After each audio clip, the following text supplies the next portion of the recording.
So how's it kind of settling in and getting a feel for things with the staff right now? Yeah, it's been great. Like I said, excited to be here before. Tallahassee's been awesome so far. I've seen Doak, College Town, and the hotel I'm staying at right now. So there's a lot more to see, obviously, but excited to be a part of this. Kind of hitting the ground running. You can't talk about big recruiting weekend, but just what are specific guys, but just what's the organization been like, and what have you seen from the people that you're working with to get this all together? Yeah, staff's been awesome.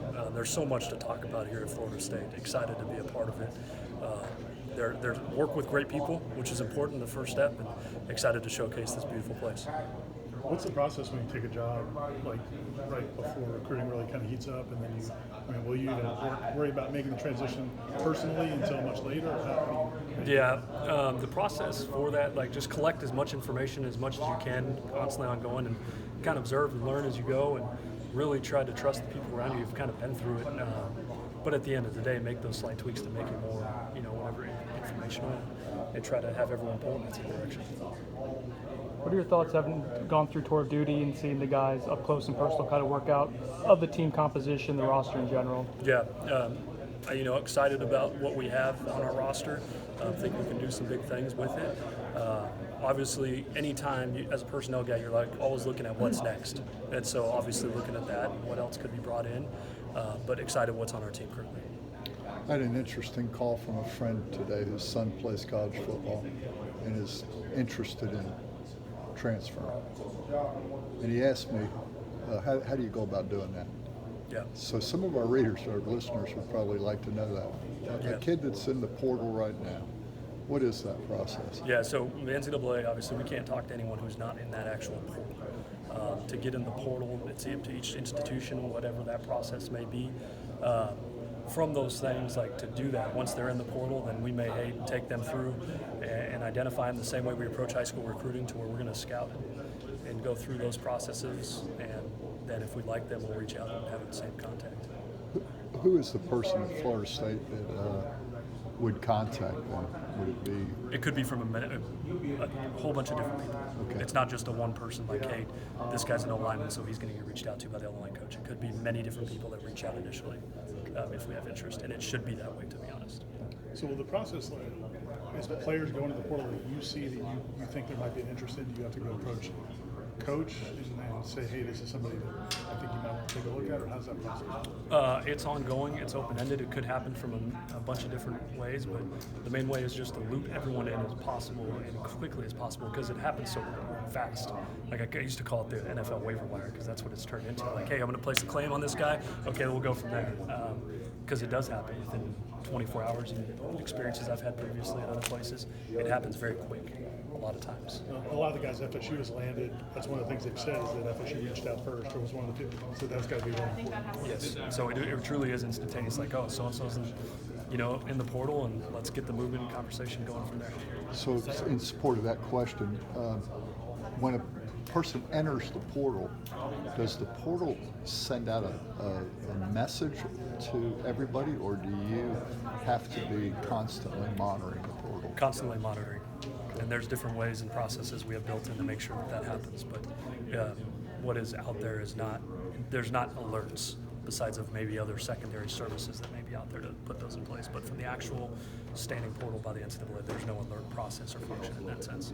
So is that like you have to, when you get up in the morning, you have a cup of coffee, you sit down, that's one of the first things you probably look at is the portal to see kind of what's going on, or is that kind of ongoing all day long? I would say that's ongoing all day. And have it on my phone, have it on different computer tops, have any service out there that says so-and-so's in the portal has an alert set up, so constantly. And I've done that since, whatever way I can feel like there's a useful piece of information that I can acquire, I want to take advantage of that. So you're obviously talking with us, you're not monitoring the portal right now this second. Is there somebody at the office who's like hitting refresh on the computer? Sure, and then I can, if my watch buzzes, I might get an alert that way through. So Gotcha. There's many different, that's what I'm saying, it's more than just working together as a team, right? That's important, because there's so many people that are involved, and that's why the communication has to be ongoing and constant. And you guys have some new faces just coming into the department. Yes, sir. During this off season. What's the key to kind of getting everybody on the same page? It sounds like that's your job, is to kind of get everybody on the same page. Yeah. I mean, communication. I know I talked about that the first time about a week ago, but communication is everything. And I know so many people take that for granted.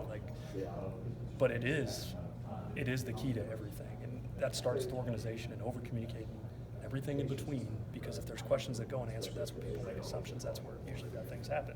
So the more and more we can talk and work together and pull in the same direction, communication. Since you started in kind of this support staff role, it feels like it's blown up in college football. We're just like, I mean, Coach Norvell talked about kind of needing so many people to kind of keep up today. I guess what has it been like being a part of that, and I guess how much is it a necessity to have that huge staff to just be able to keep up on a daily basis? I think because the game's changed so much.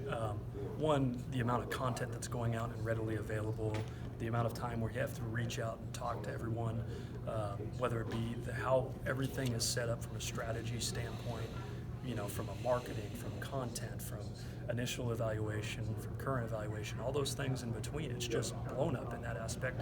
And at the same time, that's good for a person like me in the business of actual personnel and recruiting and evaluation. So, but part of that is this is a copycat, league in the sense of, and I say it like the NFL the same way. Everyone's going to look up at what models have been successful. Well, when certain schools in this area started establishing those, everyone is going to want to catch on to that. And, I mean, you look no further than what happened in Tuscaloosa with establishing that personnel department 15 years ago, where there was 50 people. That's what started this.